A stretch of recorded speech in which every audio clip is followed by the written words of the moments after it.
Apa satu habit negatif yang ingin lo buang di usia 20 tahun? Stop cari jati diri karena lu gak bakal nemu. You start making your own jati diri. Identitas itu adalah layer terdalam perubahan hidup kita. Let's say ada perokok pengen berhenti ngerokok. Yes. Dia bilang, gue pengen berhenti merokok nih. Kalau ditawarin orang, gue lagi coba berhenti. Tapi kalau dia adopt identitas baru, gue bukan perokok lagi.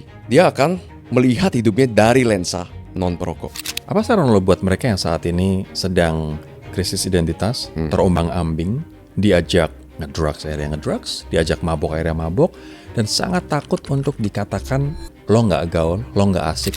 Lu kalau anak muda gak ngelakuin yang stereotypically anak nakal lakuin, lu harus cari lingkungan yang baik. Itu satu. Kalau kesenangannya datangnya cepet, itu perangkap. Eric Cokro Raharjo adalah digital creator, seorang intelektual yang percaya hidup naik level itu soal mindset. Sejak pandemi, ia konsisten baca buku dan sudah menamatkan lebih dari 360 buku dalam 5 tahun. Dari sanalah ia membangun cara berpikir yang lebih matang dan membagikannya ke cowok-cowok muda, terutama soal maskulinitas yang sehat, arah hidup dan tanggung jawab. Kebiasaan apa yang paling banyak dilakukan oleh anak muda Indonesia yang justru menghentikan mereka untuk maju? Rata-rata anak muda kalau ditanya goals ya, mereka rata-rata jawab, kalau anak muda cowok ya terutama, pengen badan bagus, pengen make money, dan sebagainya macamnya. Oke, goal ada nih. Tapi di sebelah-sebelah kita, itu penuh dengan Coca-Cola, junk food, cireng dan sebagainya macamnya. Dan lu harus jalan ke situ. Menurutku, distraksi itu dan instant gratification adalah musuh nomor 1 kita di dunia now. Mindset anak muda paling nggak masuk akal menurut lo saat ini? Memilih role model yang kaya.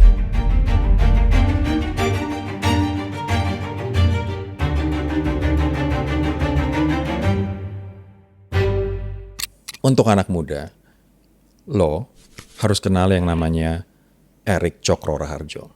Eric, welcome to the show. Thank you for having me. Eric ini yang gue suka adalah dia memposisikan sebagai cowok yang the real man, cowok sejati itu seharusnya seperti apa. Dulu gue berpikir bro bahwa cowok itu keren ketika dia olahraga, makanya gue juga mengajar olahraga.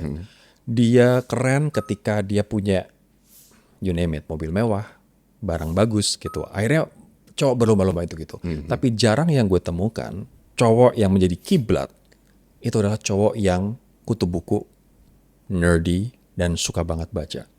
Dan lo ada di situ. Oke. You have a good career, you have a good physique, obviously lo olahraga, dan lo suka baca. Dan bahkan yang gue tahu, lo sampai ngebaca 360 buku. Tell me more about it. Kenapa lo sampai suka banget baca buku dan sampai 360 buku? Emang lo gak ada kerjaan, Bor? Oke, jadi gini. Memang waktu dari kecil itu memang udah disuruh baca. Cuman karena di sekolah itu udah terbiasa duduk diam dan disuruh patuh, aku gak suka. Sebagai orang yang punya banyak energi, akhirnya aku gak suka gitu. Gak mau mencoba baca karena ngapain di sekolah udah suruh duduk, masa di rumah disuruh duduk lagi. Yeah. Jadi memang gak punya kebiasaan itu, walaupun memang bokap atau kokoku itu memang punya kebiasaan membaca. Nah satu lagi, sama, memang cowok itu identik dengan aksi, bukan duduk diam. Jadi memang kebetulan juga secara akademis itu aku bukan orang yang pintar. Jadi aku cari cara untuk kompensasi dengan cara ikut tim basket, jadi atlet yang paling jago, nge-gym, main musik metal, main gitar listrik dan sebagainya. Ribut-ribut, rusuh. Kayaknya semua cowok akan punya mindset yang sama, Yes, pikiran yang sama. yes. Ketika mencari jati diri. Benar. And ketika sekitar pandemi itu, setelah lulus kuliah, pandemi adalah yang namanya kita umumnya sebut existential crisis lah. Ya. Udah gak bisa keluar, gak bisa kemana-mana. Lalu ada suara di dalam kepalaku yang masih bilang, lu bisa menutupi segala ketidakmampuan akademis lu, ya. Tapi lu sendiri nyadar bahwa lu tuh masih bisa lebih, bisa belajar lebih dari sisi otaknya. Otot udah mungkin ada, otaknya mana? Otoritasnya mana? Belum ada. Jadi kebetulan pas waktunya pandemi, di rumah juga banyak buku, mulailah habit membaca di situ. Jadi kayak gitu. 360 buku tuh lo lahap dalam berapa lama? 5 tahun. 5 tahun. Jadi kalau itu dirata-ratain kan sebulan 6 kira-kira. Sebulan 6 buku. Iya, sebulan 6. Jadi kalau dirata-ratain lumayan oke lah ya. Oke Maksudnya, banget, oke oke banget banget. Gue sebulan 1 aja belum tentu habis. Nah ya, jadi ada masa di mana memang kebiasaan membaca itu sangat ada di dalam diriku. Bersamaan juga ada fleksibilitas juga dalam hidup. Karena kerjanya itu memang jadi BA, punya bisnis sendiri, konten juga. Jadi banyak waktu. Di saat sekarang kita bisa belajar dari manapun, YouTube, podcast, kita bisa belajar dari digital video misalnya, sumber-sumber banyak banget. Kenapa kita tetap harus baca buku, Rick?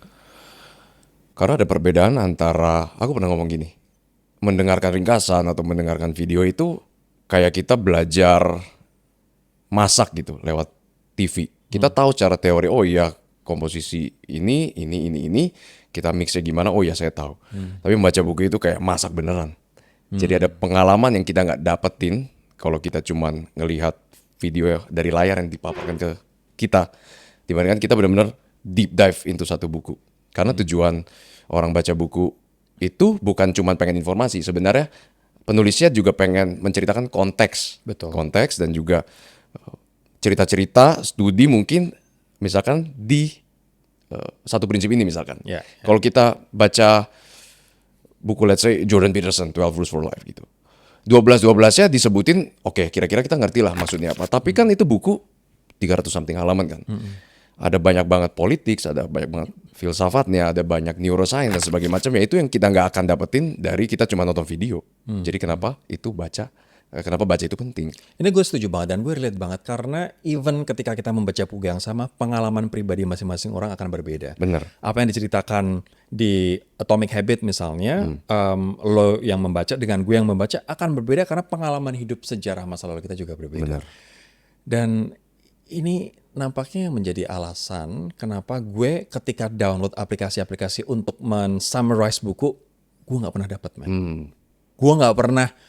Oke, gue dapat, dan apalagi sekarang ada AI, Google LM, ya kan, Notebook LM yang lo bisa bikin infografik dari sebuah buku, kita nggak akan bisa meresapi tanpa membaca itu. Gitu. Gak pernah tuh namanya gue baca buku atau dari AI, wah itu mengubah hidup gue.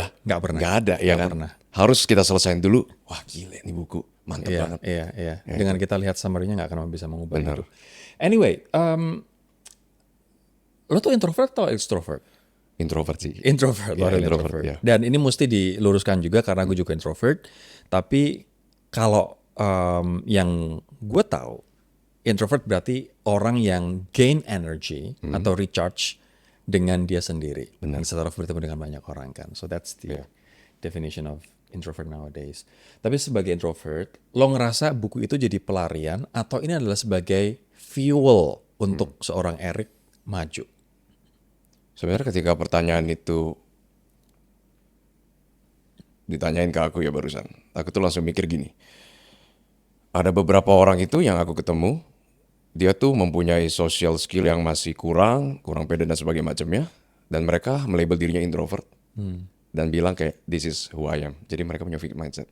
Nah, itu dulu aku punya kecenderungan itu waktu kuliah di luar terutama karena culture shock dan sebagainya macamnya, udah introvert kecenderungannya gampang banget untuk melabel diri aku introvert. Padahal social skill dan rasa pede aku belum tinggi gitu. Jadi untuk mengetahui sesuatu itu pelarian atau enggak dari segi baca buku nih in this context, itu kita harus mencari tahu dari segi kepribadian dan dari segi sosial kalau aku lihatnya. Kalau kita baca buku judulnya Quiet by Susan Cain, itu benar dia bilang introvert itu mostly gain energi dari menyendiri gitu. Karena stimulus itu sangat-sangat mengganggu kita lah kalau terlalu banyak gitu. Betul. Jadi kalau misalnya menjawab pelarian atau enggak, dia harus jujur nih. Gue benar-benar introvert atau gue nggak nyaman dengan belajar di luar atau put myself out there gitu. Jadi cuma dia bisa menjawab dari segi itu. Dia bisa jujur. Aku minder, kurang pede atau memang aku introvert. Dapat energi dari menyendiri. Dari segi sosial tuh ada dua hal. Yang pertama adalah kalau memang lingkungan lu atau posisi lu sekarang nggak memungkinkan lu untuk bersosialisasi dengan baik karena misalkan lingkungannya toksik dan sebagainya macamnya, membaca buku menjadi satu yang produktif. Tapi kalau memang lu tahu, lu bisa ngobrol nih sama orang yang statusnya lebih tinggi, istilahnya lu jadi kroco lagi, itu jadi di bawah lagi. Dan lu takut, lu minder, baca buku jadi pelarian. Jadi konteksnya itu yang kita harus lihat. Dan cuman orang itu sendiri yang bisa menjawab apakah itu menjadi pelarian atau enggak dengan cara benar-benar jujur sama dirinya dia sendiri. Pun kalau misalnya pelarian, kalaupun misalnya pelarian dengan membaca buku, aku pikir itu adalah pelarian yang positif. Oke, berarti itu kita move on ke next topic. Pelarian ya. Pelarian itu juga ada dua hal berarti. Kalau orang pelariannya ke gym dibandingkan dia mabok misalkan, Ya. satunya jauh lebih positif dan dia Betul. addicted to gym jauh lebih bagus. Jadi ada dua lagi tuh pelarian, positif sama negatif. Oke. By the way, gue pengen secara spesifik ngebahas soal buku Atomic Habit. Di Oke. sini nggak ada, tapi di tas gue ada. Gue lagi baca kebetulan Oke, Atomic ya Habit. James Clear. Baru awal-awal sih tapi. Di sana dikatakan bahwa kita nggak naik ke level goals karena kita jatuh di level kebiasaan. Goals adalah tujuan, sementara kebiasaan adalah kendaraan. Ibaratnya kayak begitu kan. Kita stuck di soal kebiasaan atau habit. Nah menurut lo, kebiasaan apa yang paling banyak dilakukan oleh anak muda Indonesia yang justru menghentikan mereka untuk maju, bikin mereka terus terpuruk, dan akhirnya ya udah stuck. Yang paling umum sih, aku ngeliatnya gini, bayangin kita pengen ke gym, yang jaraknya tuh kita dari gym itu 30 meter kalau jalan. Kita udah tahu nih goalsnya. Rata-rata anak muda kalau ditanya goalsnya, mereka rata-rata jawab, kalau anak muda cowok ya terutama, pengen badan bagus, pengen make money, dan sebagainya macamnya. Oke, goal ada deh. Tapi di sebelah-sebelah kita, itu penuh dengan Coca-Cola, junk food, cireng, dan sebagainya macamnya. Dan lu harus jalan ke situ. Jadi, gue cerita gini karena menurutku distraksi itu dan instant gratification adalah musuh nomor satu kita di dunia now. Distraksi dan instant Iya, gratification. makanya kalau kata buku Dopamination, Anna Lemke, dia bilang kita live in the age of indulgence. Karena kita sangat mudah untuk lari dari tujuan kita karena terlalu mudah instant gratification, terlalu gampang untuk lari dari kesulitan, walaupun itu akan membawa kita ke kehidupan yang lebih baik. Oke. So, satu habit kalau misalnya gym. Tapi kalau misalnya soal mindset, Bor. Habit apa yang membuat mindset banyak orang Indonesia bukan mindset orang maju, bukan mindset orang ingin keluar dari kemiskinan dengan usaha sendiri, tapi mindset ingin dibantu atau disediakan, di-provide. Menurut lo kebiasaan apa yang membuat kita akhirnya punya mindset seperti itu? Maksudnya mindset kita tunggu penolong gitu atau gimana? Yes. Padahal kita nggak akan bisa mengubah nasib kita tanpa kita sendiri yang mengubah nasib itu. Kemarin ada yang DM aku, dia bilang, mohon dong arahannya karena gue punya temen yang hidupnya tuh kasihan banget, ditindas orang terus, tapi dia nggak mau dengerin gue. Nah itu salah satu contohnya kan kayak gitu. Terus aku dengan berat hati mengatakan gini, kita mau seberapa banyak usaha membantu orang, gak akan bisa kalau dia gak mau bantu Sama dirinya dibantu. sendiri, ya kan? Betul. Padahal kalau kita pikir-pikir, jalan untuk keluar dari slump di zaman now itu banyak karena digital juga. Digital itu teknologi kan pedang bermata dua sebenarnya. Memang bisa bawa kita ke jurang, tapi bisa naikin kita ke langit juga kan. Jadi tinggal kemauan di diri kita sendiri aja sebenarnya.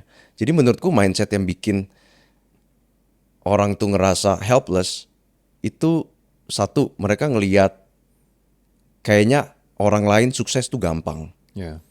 Orang lain tuh sukses gampang, prosesnya tuh nggak terlihat. Jadi ngerasa aduh gue ngapain aja nggak sampai kemana-mana nih. Karena sosial media itu highlightnya yang sukses semua sukses gitu kan. Dan kedua, information overload tuh terlalu banyak. Jadi terlalu banyak junk information, sama kayak terlalu banyak junk food. Jadi mereka bingung harus ikutin advice yang mana. Belum lagi tiga ya, balik lagi ya, instant gratification dan pelarian.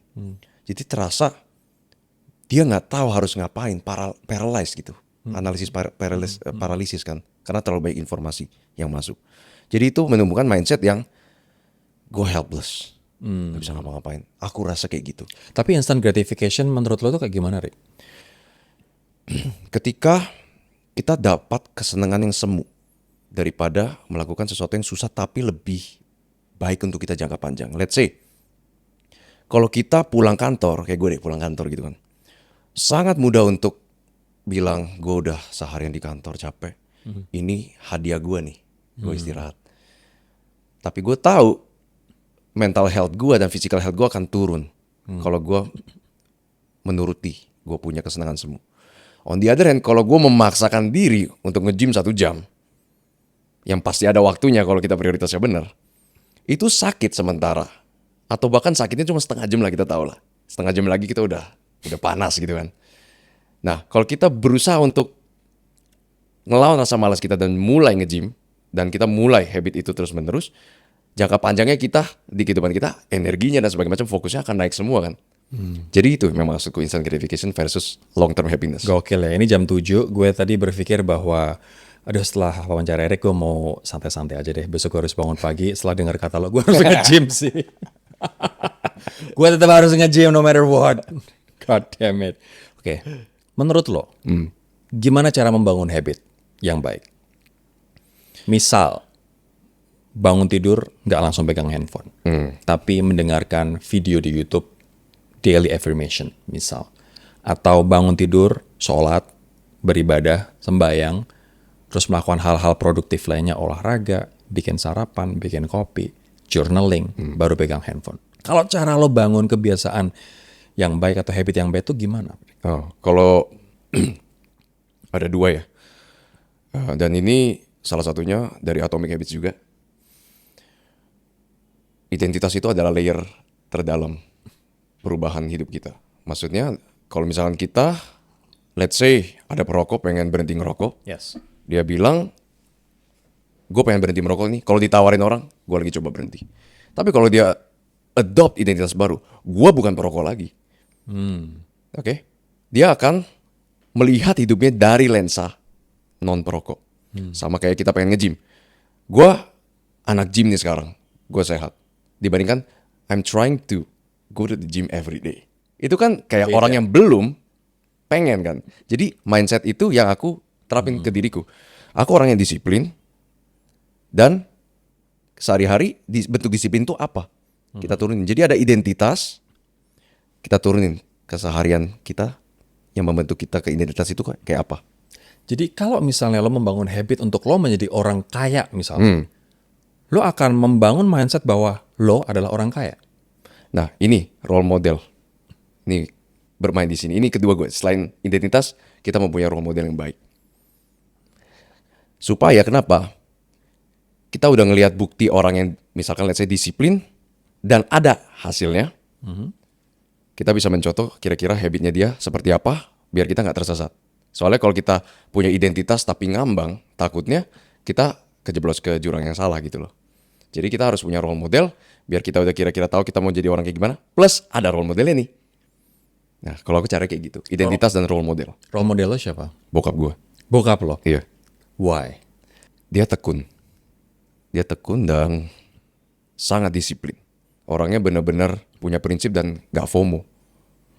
Jadi itu yang membuat gue bisa fokus dalam hidup karena aku punya role model dia. Nggak FOMO dalam hal apa bro? Contohnya Apapun. yang lo alami sendiri, lo experience apa?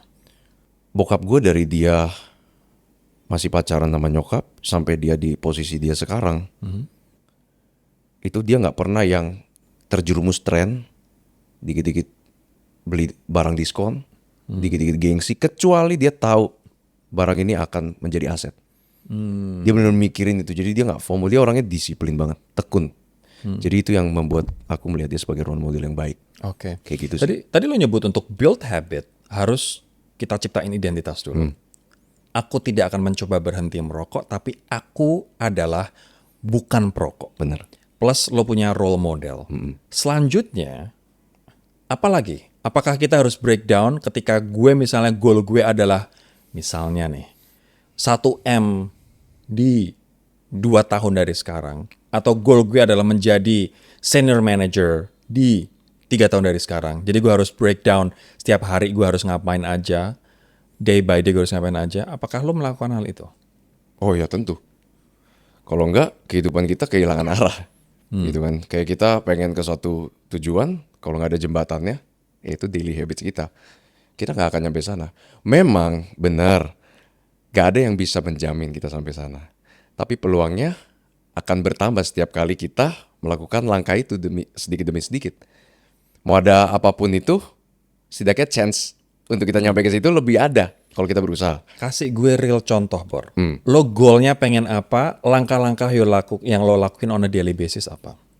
Misalkan ya, dulu aja deh kita ngomong balik ke masa SMA ke kuliah gitu.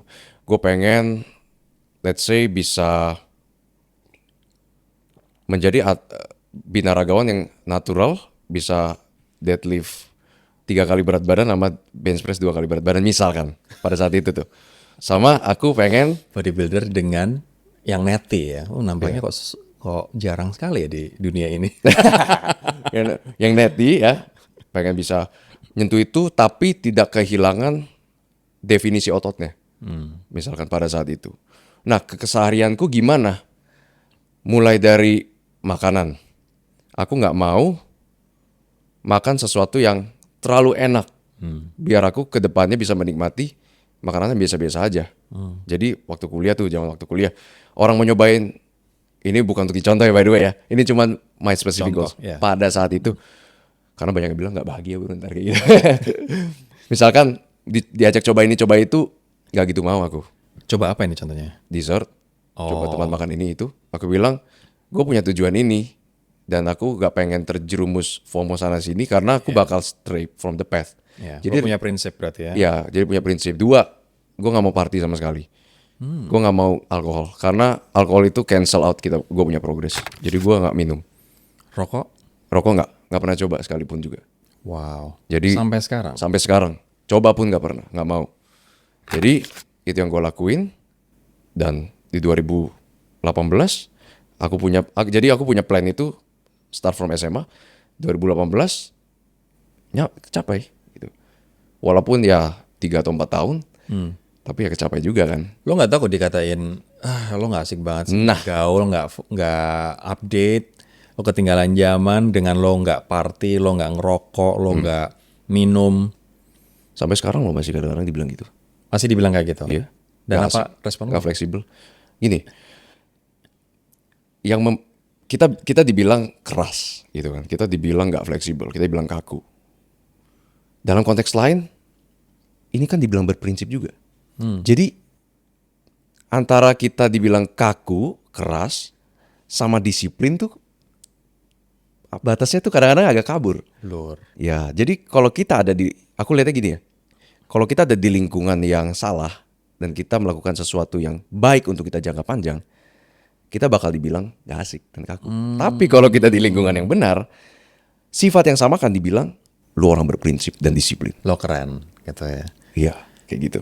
Artinya tergantung kita berada di mana dong. Benar. Makanya balik lagi kayak Atomic Habits, dibilang jangan rely on willpower. Karena saat lu lengah, lu bakal jatuh. Lu pengen pas lu jatuh, lu gak terpuruk karena lingkungan lu oke. Gitu. Artinya kita tetap berpegang pada prinsip kita ketika kita ibaratnya digoda atau di-tease oleh orang dan kita tergoda, ya artinya kita tidak memegang prinsip kita dengan kuat. Iya. Tapi kalau kita memegang prinsip kita dengan kuat, mau digoda seperti apapun, dihina, diejek-ejek seperti apapun, gak asik, FOMO, retarded, old-minded, ya artinya kalau kita dikatain seperti itu yang salah lingkungannya. Bener. Asal kita benar-benar tahu kita tuh menuju long term goal yang oke buat kita. Oke. Kayak gitu. Rick, menurut lo, yang menentukan seseorang bisa berhasil di masa depan itu, apakah goalnya ataukah kebiasaan kecil-kecilnya? Gue ngeliatnya gini, gue membayangkan goal itu, let's say kita punya goal. Pengen punya katedral gede. Oke? Punya goal tuh. Nah, yang bawa kita ke situ apa? Sistem. Kita tiap hari taruh batanya satu persatu. Sampai jadi itu katedral. Kalau misalkan kita punya goal doang, punya katedral segede itu, tapi kita nggak ada sistem untuk bawa kita ke situ, mimpinya cuma jadi fantasi. Kan gitu kan. Jadi balik lagi, orang gagal sama orang sukses, kalau ditanya bisa punya goal yang sama kok. Jadi apa yang membedakan? Sistemnya. Kesehariannya dia kayak gimana. Makanya dalam buku Angela Duckworth, Grit, ada buku yang merah itu, merah putih. Ada salah satu ilustrasi yang aku suka banget di bukunya. Jadi ada goal, terus dia bercabang gini, bercabang, terus dia bercabang lagi.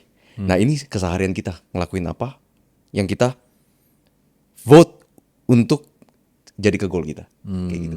Jadi kayak gitulah kira-kira. Artinya untuk mencapai goal ini butuh habit yang tadi yang branch out itu kecil-kecil konsistensi. Kecil-kecil itu, iya. Oke. Kayak gitu. What's your typical morning like, bro?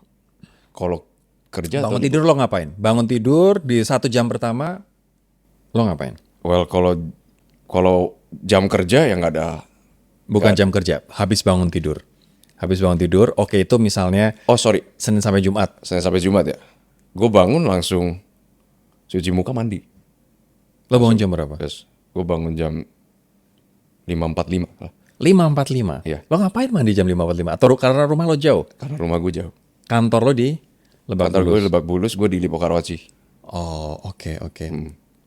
Tapi banyak orang bilang bahwa kebiasaan setelah bangun tidur atau kebiasaan sebelum kita tidur itu sangat menentukan bagaimana kualitas hidup kita. Ada nggak ritual-ritual yang lo lakuin setelah bangun tidur atau sebelum bangun tidur? Ini sebagai konteks, ada buku namanya gue lupa namanya tapi something like Powerful Morning. 6 kebiasaan yang dilakukan, ada satu penulis namanya Savers. S-nya itu singkatan. S-nya adalah silence, jadi dia bermeditasi. A-nya affirmation, entah dia mengafirmasi diri mendengarkan video afirmasi, itu juga bisa. V-nya adalah visualization, dia memvisualisasi masa depan dia seperti apa, kayak vision board. E-nya exercise, which is only 20 minutes. R-nya adalah reading, S-nya scribing atau journaling, nulis. Savers, 6. Itu dilakukan 1 jam pertama. Oke. Dan gue mencoba melakukan itu. Gue coba bertahun-tahun, belum berhasil. Gitu. Yang gue baru bisa lakukan, baru A-nya doang sama S-nya. Silence and affirmation. Visualization, gue belum dapat essence-nya. Gue liatin itu vision board gue gitu kan, visualization. Cuman gue belum dapat. Ya. That's my ritual. My first hour in the morning itu. Sementara kalau tidur, gue gak ada ritual khusus. Oke. Lo ada gak? Kalau let's say ini misalkan di hari libur lah ya, biar ketahuan banget. Yang aku lakuin tuh pasti meditasi. Aku vipassana atau concentrating on my breath lah. Antara itu berapa belas menit sampai 20 menit, itu yang pasti aku lakuin. Kenapa? Karena badan ini kan pagi-pagi sangat-sangat grogi dan penuh dengan kortisol kan. Kita perlu gak langsung dump it with dopamine gitu kan. Kita perlu tenang dulu. Ketika kita udah bangun fokus kita, rasanya hari lebih enak. Kalau aku kayak gitu. Oke. Kalau sekarang konteksnya kerja nih, gimana nih? Gak ada waktu kan? Atau kadang-kadang macet banget, kadang-kadang enggak, kita gak mau gamble nih. Aku langsung gas dulu ke kantor, terus aku meditasi di mobil. Oh, sambil nyetir. Enggak, Oh, kamu ada driver. parkir dulu. Oh, parkir. Oh, oke. Parkir sampai kantor baru meditasi. I see. Baru Dan naik ke itu, kantor. dan itu lo lakuin. Meditasi ya. What's your weekend look like? Weekend lo kayak gimana? Lo tadi bilang gak party, Enggak. lo gak minum, lo gak ngerokok, jadi weekend lo kayak gimana? Jumat malam apa yang lo lakuin? Sabtu? Oh, Jumat malam gue tetap ke gym sih. Ke gym. Kalau Sabtu biasa gue ketemu orang buat tukar pikiran, ngedate, baca sama biasa sih ngumpul sama orang tua. Wow. Iya. Sesuatu hal yang langka untuk anak muda di Jakarta ya. Iya, agak beda sih aku. Agak beda. Minggu? Minggu sama. Aku ngelakuin Sabtu sama Minggu kira-kira sama lah kira-kira. Sama. Iya. Ngumpul dengan your loved ones berarti ya. Benar. I see. Bro, banyak banget anak muda yang ngerasa capek. Padahal mereka nggak ngapa-ngapain. Ya kan? Ini pertanyaan yang highly anticipated. Yeah. Lo DM gue ada nih jawaban untuk ini versi gue gitu. Oh iya, benar kemarin. Ya kan? Iya, Sebenarnya kita capek karena kerja atau karena kebanyakan distraction dan mikir. Nah, iya. Jadi gue ngebayanginnya gini. Kalau misalkan kita mau manasin mobil gitu kan. Tapi kita manasin mobilnya, kita injek terus gasnya. Selama 1 jam gitu. Ya. Ketika selesai 1 jam, kita pengen mulai drive. Udah panas itu dari C ke H. Yeah. Hot gitu kan. Disuruh berhenti dulu. Nah sama, kalau kita selama 1 jam itu kita punya reward system itu dibombardin sama informasi dan instant gratification, nge-scrolling lah, internet, berita-berita yang menyenangkan dan sebagainya macamnya, ya junk information lah. Ketika kita stop pengen ngelakuin sesuatu di dunia asli, udah gak ada tenaganya. Udah capek. Udah capek karena dopamin sistem kita, reward system kita ke hijack sama instant gratification ini, distraction. Jadi itu alasan kenapa banyak orang yang seemingly nggak ngapa-ngapain tapi drain. Karena dopaminnya itu. Lo ngejatah nggak your time screen di handphone? Lo jatah nggak berapa jam atau berapa menit setiap kali buka handphone, setiap kali buka sosmed? Kalau gue nggak begitu sih, tapi gue aware intentionku. Intentionku pengen ngapain nih, harus jujur sama diri sendiri situ. Lu pengen cari distraksi doang atau memang pengen analisis, pengen ngelihat ini, ngelihat itu yang benar-benar berhubungan sama konten lu? Lo nggak pernah berarti unmindfully bener-bener scrolling aja untuk nyari udahlah gue ada waktu 1 jam santai gue pengen Nggak nyampe 1 jam. nyampe. Tapi memang ada waktu di mana kuncinya ada waktu di mana memang aku gak punya intention spesifik untuk pengen gain insight atau pengen belajar untuk scroll misalkan berapa belas menit gitu kan. Itu ada. Cuman kan again ada waktunya dan aku selalu berusaha untuk mindful biar gak kejebak di cycle itu. Tapi jatah lo adalah beberapa belas menit aja, Iya, nggak akan lebih dari itu. in one sitting ya. In one sitting, Iya, yes. kayak gitu. Yes. Gak akan tiba-tiba 1 jam, 1,5 Gak jam, mungkin, 2 gak jam. mungkin. Aku Nggak justru mungkin. gak ngerti kenapa bisa kayak gitu Orang-orang. Iya. Ya karena sometimes mereka pengen santai aja sambil scroll ya udah santai nggak ada kerjaan atau capek. Oh, oke. Tapi sebenarnya itu bukan konsep istirahat yang benar. Karena itu bekerja terus otak kita Soalnya kan. aku kalau kayak gitu gak ngerasa istirahat. Iya. Jadi gak mau ngelakuin gitu. Atau ada waktu di mana kayak nggak gitu, kayak gue drop aja kayak gitu sih. Oke. Jadi kita capek kadang-kadang nggak ngelakuin banyak hal, tapi yang capek ternyata otak Kita, ya. iya. Yes. Karena paparan sosial media Paparan itu, iya. yang begitu lama. Benar. Kalau lo ketemu versi diri lo sendiri 20 tahun yang lalu, Rick, apa satu habit negatif yang ingin lo buang di usia 20 tahun? Oh maksudnya pada saat gue 20 tahun ya? Oke. Atau jangan-jangan lo nggak punya bad habit menurut lo? Ada sih. Walaupun aku memang cukup lurus, tapi ada beberapa mindset yang salah menurutku. Jadi aku tuh pernah baca buku judulnya Waking Up by Sam Harris, dia neuroscientist. Di chapter ketiga itu ada chapter judulnya Who Are We Calling I? Jadi dia bilang kita punya self itu illusion. Kita punya ego itu illusory. Maksudnya itu naratif, habit, emosi, role yang kita jadiin jadi konsep ego kita I. Nah waktu gue umur 20-an, gue tuh sibuk mencari siapa diriku. Who am I? Jadi waktu gue baca chapter itu tuh kena banget. Karena tuh aku pengen mencari jati diri gitu loh. Aku seakan-akan mencari Eric yang asli, yang permanen di self ini siapa. And gue gak nemu karena itu cuman illusory. Jadi aku bakal bilang ke versi diriku yang lebih muda itu, stop cari jati diri karena lu gak bakal nemu. You start making your own jati diri. Lu konstruksi itu sendiri. Tapi lu gak bakal dapet tiba-tiba permanen self lu itu. Karena gak ada. Gitu. Identitas lu yang buat. Itu yang bikin identitas Walaupun itu gak kekal. I see. Kayak gitu. Apa saran lo buat mereka yang saat ini sedang krisis identitas, terombang-ambing, diajak ngedrugs, diajak mabok akhirnya mabok, dan sangat takut untuk dikatakan lo nggak gaul, lo nggak asik, lo nggak fleksibel. Apa yang pengen lo sampaikan ke mereka, Bor? Lu kalau anak muda gak ngelakuin yang stereotypically anak nakal lakuin, lu harus cari lingkungan yang baik. Itu satu. Karena menurutku lu flying solo tuh susah banget. Jadi the stereotypical lone wolf itu sangat didramatisir gitu loh di zaman now. Apalagi dengan stereotip sigma male gitu. Menyendiri gitu. Menurut gua harus ada tetap lingkungan yang mendukung values lu. Dan dua, hindarin pleasure yang datangnya cepat. Pleasure yang datangnya cepat. Yes. Itu harus dihindarin. Karena gue punya prinsip everything worthwhile in life itu tuh gak gampang dicapai. Kalau kesenangannya datangnya cepat, itu perangkap. Itu aku lihatnya kayak gitu. Ini menarik banget sih 2 poin ini. cari lingkungan baru. Artinya ketika ada orang-orang yang mengatakan lo seperti tadi, itu lingkungannya yang salah, bukan lo yang salah, karena lo punya prinsip. Bener. Dan yang kedua adalah hindari quick pleasure, Iya. karena good things takes time. Bener. Oke, Eric, 28 tahun, tapi lo mikirnya udah luar biasa dewasa banget, Bor. Apa mindset paling penting yang anak muda mesti pegang, mesti punya? Yang pertama, tadi itu. Sesuatu yang worthwhile in life, gak mungkin gampang didapetin. Otherwise, people semuanya bakal dapetin itu. Dan yang kedua, lebih ke skill sih.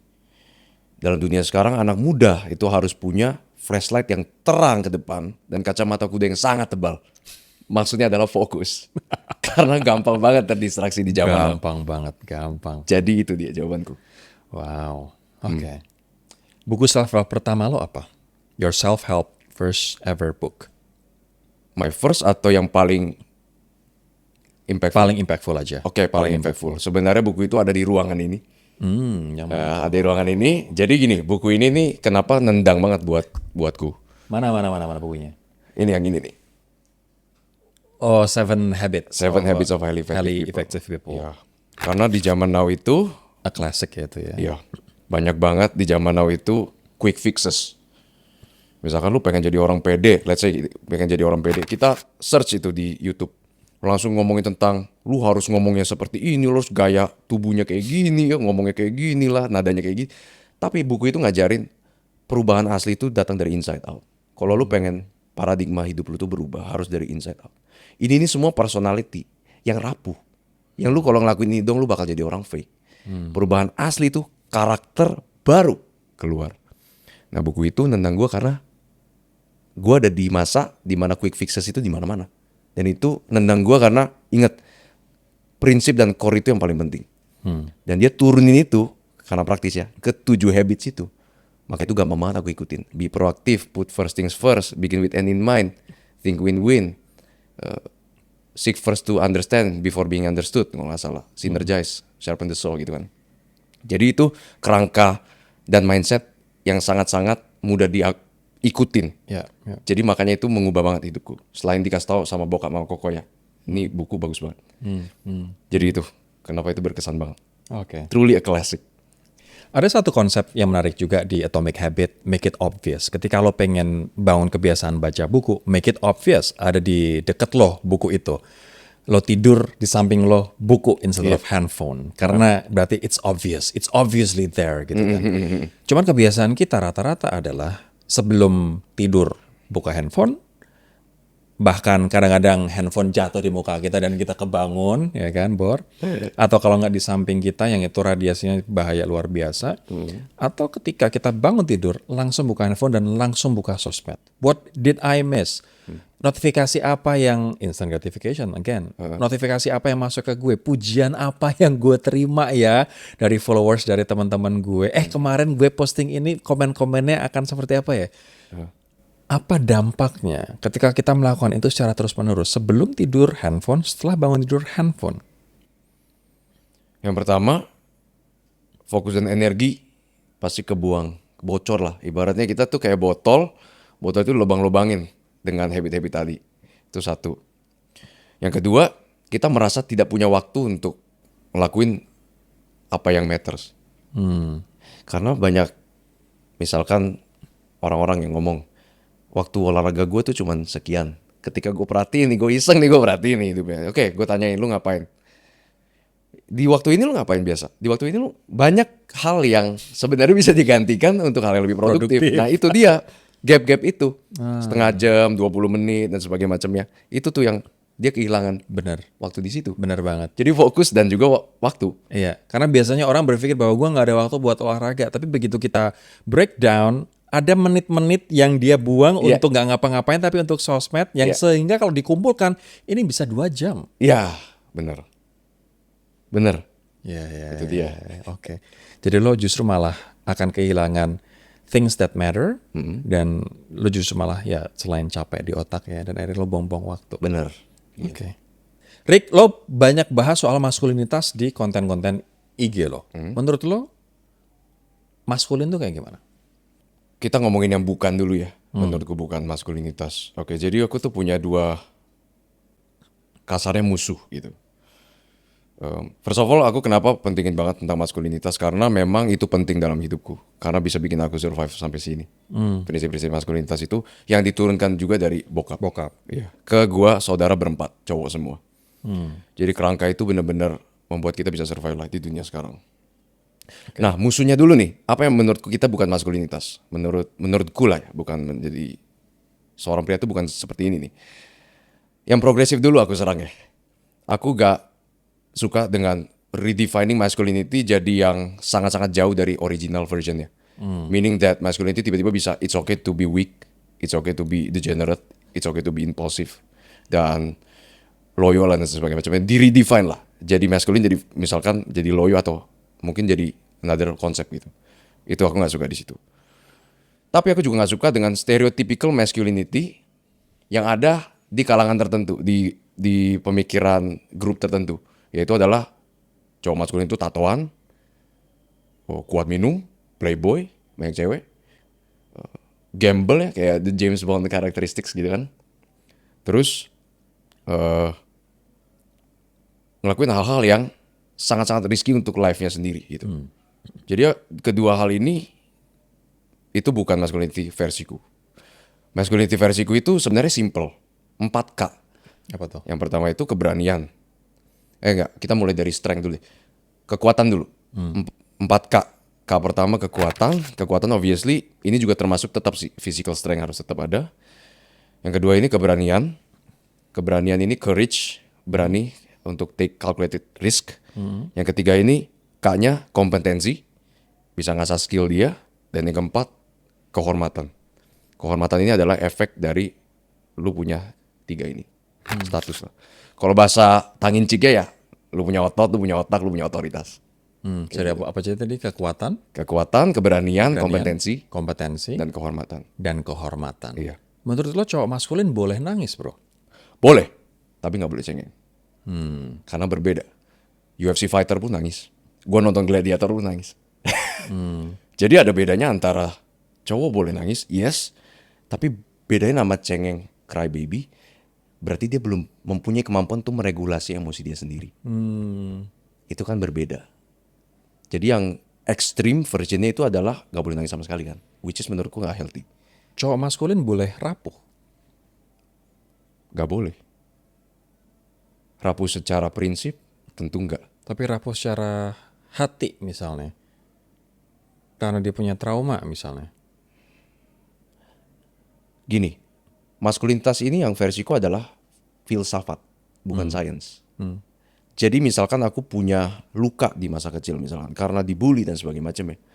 Tetap aku merasa rapuh, tapi aku harus less rapuh setiap hari.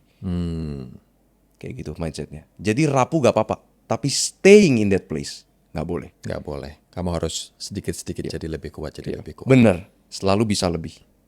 I see, Gitu. I see. Apa bedanya your definition of masculinity dengan toxic masculinity yang kita tahu selama ini? Mungkin itu musuh gue yang ada di area Sisi tadi ini. itu ya. Yang pemain, peminum, Tato, harus dan tato. sebagainya macam ya. Tapi gini aku definisinya. Jadi pria maskulin idealnya itu tetap 4K itu tadi. Berani, kompeten, kuat, punya kehormatan lah.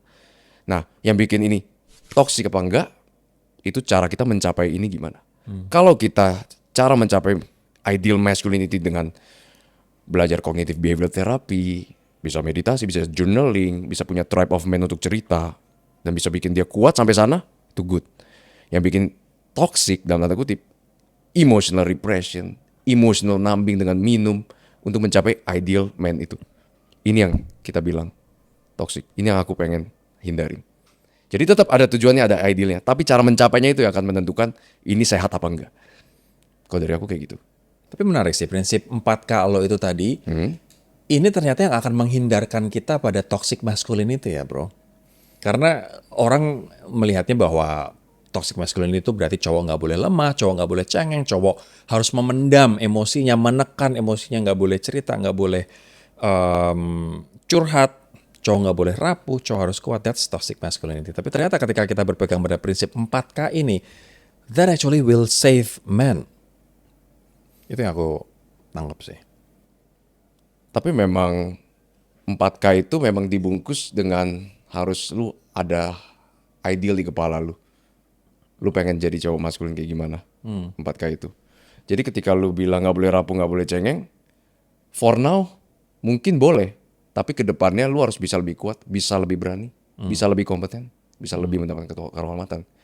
Balik lagi, it's not okay to it's okay to be weak for a certain time, Ya, but not staying weak. ya. Jangan sampai. Jangan sampai Iya. staying weak. Iya. Mindset sekarang di social media, ketika badan lo bagus, lo pergi ke gym, lo dikatain homo. Ketika lo gendut, lo dikatain lo nggak sayang badan lo sendiri. Ketika lo mau mulai olahraga, lo dinyinyirin.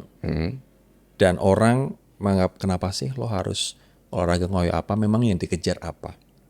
Iya. These 3 toxic trait, gimana lo melihatnya? Yang ini banyak sekali kita temukan di society kita. Soalnya keinget semua lontaran itu di masa lalu. Kalau kita dibilang kayak ada momen di mana baca buku terus dibilang ancos gitu atau nerd, nge-gym dibilang apalah gitu kan. Jadi kalau aku ngeliatnya gini, kalau sesuatu yang positif jangka panjang, let's say itu kesehatan kita, untuk strength kita, itu kita pengen lah ke arah situ. Tapi ada orang yang nyinyir, itu gue liatnya kayak gini, dia tuh cuma mencari justifikasi untuk kelemahan atau ketidakdisiplinan dia, dengan cara dia attack orang yang lebih maju dari dia. Aku ngeliatnya sih gitu aja, I see. kayak gitu. Kalau gue boleh Tambahin. prinsip gue nambahin, gue akan ngelihat itu tadi dikotomi kendali dan bukunya Mel Robbins, stoikisme, let them dan juga let me. Let me build myself to be a better version of myself. Biarkan aku memperbaiki diriku sendiri menjadi versi yang lebih baik daripada diriku yang lalu. Let me be healthy, let me be happy, let me be looking good, and let them say whatever they want. Itu nggak akan impact gue, karena yang mereka sampaikan bisa jadi adalah cerminan masalah mereka sendiri. Bener. Insecurity mereka sendiri, kekurangan mereka sendiri. Mereka merasa kita maju sehingga mereka ingin menurunkan kita Iya. agar levelnya sama dengan mereka. Iya. Karena kalau kita maju, mereka stay di situ terus, In comparison dia lebih bawah. dia ada di bawah. Dan ini membuat dia merasa insecure. Benar. Nah, caranya agar dia merasa lebih tenang, dia merasa lebih bisa Superior lah ya. superior adalah dengan menjatuhkan orang lain. Dengan melabel. Dengan melabel mereka, Iya. dengan label-label seperti itu. So ketika lo, kalau saran gue guys, ketika lo dilabel oleh orang lain, let them talk. Let them bark whatever they want. And let you yourself improve and be better every single day. Bener, dikotomi kontrol. Dikotomi kontrol atau dikotomi kendali, stoikisme. Kapan cowok harus kuat, kapan cowok harus lembut, Rick? Kapanpun itu dibutuhkan. Gak harus black and white. Maksudnya adalah framing itu kan sebenarnya penting ya. Kalau misalkan kita, intinya gini, aku lihatnya gini. Selama lu punya pilihan untuk melakukan keduanya, lu kuat. Ada orang yang bilang dirinya lembut karena dia tidak mempunyai kompetensi untuk jadi agresif. Jadi lembutnya itu cuma karena keadaan. Ada juga orang yang kuatnya tuh kuat rapuh. Dia karena ngerasa dia gak kuat, dia belagak kuat, belagak agresif. Karena dia gak mempunyai capability untuk empati. Jadi lembut dan kuat ini adalah dua-duanya skill yang kita harus punya untuk to be an integrated man. Maka itu kenapa gue sempat ditanya ini sama orang. Kalau gak ada mama lu dalam hidup lu, gimana Rick? Gue bilang gue jadi robot. Karena dari sisi relationship dan feminine itu, feminine role, itu kan jadi kayak masculine dan feminine kan jadi yin and yang. To be an integrated man, lo harus bisa ibaratnya save the princess but also slay the dragon. Kayak gitu. Save the princess but also slay the dragon. Iya. Wow. Ya, lo nggak akan bisa hanya dapat sisi maskulinitas dari ayah aja, Iya. ya kan? Tanpa ada ability to understand person, empatinya. Yang gua personally dapetin dari nyokap. Dari nyokap. Wow. Iya. Jadi jangan disuruh pilih. Itu Iya. sih. Tapi nggak semua orang seberuntung seorang Eric loh. Ada orang yang dia upbringingnya bahkan mungkin nggak punya orang tua atau ayah sendiri atau ibu sendiri, so ya consider yourself super lucky ya, Kalau buat. itu iya sih. Orang tua iya sih. Iya benar sih, keluarga iya. Iya, iya. Oke, kalau lo nanti punya anak laki-laki, apa 3 prinsip maskulinitas yang lo ingin tekankan pada anak lo itu? Yang pertama memang harus tetap physical strength sih. Jadi akan tetaplah misalkan bela diri, gym, mempunyai physical strength and health lah. Itu tetap harus ada. Soalnya gue percaya men itu harus bisa agresif dan kuat di momen tertentu, momen emergency lah. Iya, Itu iya, harus tetap bisa. Yang kedua, harus menjadi pria yang punya prinsip. Karena apalagi ntar gue nggak tahu dunia anakku tuh bakal jadi kayak gimana. Noise-nya, instant gratification-nya makin parah. Jadi aku harus tanamin dalam diri dia, lu hidup tanpa prinsip berantakan, chaos. Lu harus mempunyai prinsip untuk dapetin order dalam hidup. Ketiga, lu harus ngumpul sama orang yang benar. Ini penting banget. Karena di masa-masa remaja apalagi, lu punya social self itu kan benar-benar sangat rapuh ya. Lu nggak tahu diri lu siapa, belum terbentuk. Lu punya prinsip ya secara benar, jadi lu gampang ke-sway here and there kalau nggak punya prinsip yang kuat. Jadi selain aku kasih tahu mereka untuk disiplin, punya prinsip, lu harus tetap ada di lingkungan yang oke. Gitu. Lingkungan yang benar tuh menurut lo kayak gimana? Oke, balik lagi ya. Lingkungannya benar adalah lingkungan yang menghindari orang-orang di dalamnya untuk cari cheap atau instant pleasure. Memikirin sesuatu yang lebih jangka panjang. Ya, ya. Oke. Alright, kita sekarang ada di rapid fire question. Ini segmen gue tanya cepat, lo jawab cepat. Oke? Tanya gampang kok. Baca buku pagi hari atau sebelum tidur, Rick? Pagi hari. Pagi hari. Kenapa? Pagi hari itu sekalian ritual untuk memulai hari sih dan bisa fokus. Energinya juga masih full. Jadi gak ngantuk juga kalau baca. Gak ngantuk juga. Iya. Baca buku fisik atau digital? Fisik. Udah pasti itu. Mindset anak muda paling nggak masuk akal menurut lo saat ini? Memilih role model yang kaya. Iya lagi. Itu kayak overrated banget. Padahal kita nggak tahu kayaknya dari mana. Iya kan, Bor? Iya. Jadi itu overrated sih. Siapa tahu dia mendapatkan kepercayaan untuk cuci uang. Iya. Oke. Stoik atau ambisius? Gak harus. Memilih. Iya sih. Soalnya Epictetus, Marcus Aurelius, dan Seneca kan orang-orang yang ambisius tapi damai juga. Tapi kalau boleh milih satu, jangka panjang kayaknya jadi stoik itu lebih bisa bijaksana dan damai sih. Oke. Satu kalimat buat anak muda yang saat ini ngerasa hidupnya stuck. Kalau lu ngerasa hidup ini gini-gini aja, lu harus periksa apakah lu melakukan yang gitu-gitu aja. That's interesting. Take risk. Ya. Take risk. Overthinking atau underthinking, mana yang lebih bahaya? Kayaknya di zaman now lebih bahaya overthinking. Karena information overload sih. Cowok sehat menurut lo, fisik dulu atau mental dulu, Por? Fisik. Karena ketika hardware oke, software bisa berjalan dengan lancar. Ketika fisik oke, mental lebih gampang. Kita mental health lebih oke gitu. Di bio lo ada tulisan hashtag jadi laki. Jadi jadi laki versi Eric tuh kayak gimana? Oke. Berarti yang seperti yang tadi ku bilang ya. Jadi jadi laki itu ya aku ngelihatnya masih 4K tadi ya. You have a strength. Berarti fisik lo harus lu Kuat. Iya, kuat dan oke, sehat ya. 2, lo harus punya courage, take calculated risk in life, and then competent, bangun skill lu terus, and then lo harus mempunyai 3 ini untuk mendapatkan kehormatan gitu. Oke. By the way, kalau hidup sehat, baca buku dan disiplin itu adalah green flag. Kenapa banyak orang yang ngelihat itu nggak laki banget, Rick? Gak laki. Kenapa orang bisa ngerasa itu belum laki enough atau bahkan gak laki gitu? Karena menurutku di zaman lalu maskulinitas itu terbentuk oleh resistance atau tantangan dalam hidup. dalam bahaya. Nah, semua steril sekarang. Jadi terasa itu seperti kita main game gitu. Kita di gym itu main game, kita baca buku itu ada di depan mata lu doang. Tapi masculinity itu menurutku, dan aku juga masih percaya sih, itu it's about action in real life. Jadi menurutku, apa yang lu baca, apa yang disiplin lu itu harus dari dalam tetap lu keluar. Ambil aksi di luar dan bisa serve people lah dan sebagainya macamnya. Dan ini juga message untuk orang-orang yang sekarang cowok-cowok ya, terutama yang muda yang dalam kondisi sulit gitu atau banyak tantangan. Memang sulit, tapi sisi lainnya adalah ini juga berkat untuk melatih lu punya maskulinitas. Karena masculinity butuh challenge Ya, ya. untuk naik. Itu naik. Oke. Terakhir banget, satu buku yang akan lo rekomendasikan ke anak muda yang mereka wajib baca segera.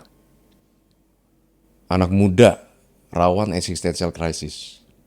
Gue bakal bilang tetap Man's Search for Meaning, Viktor E. Frankl. Judulnya apa? Man's Search for Meaning.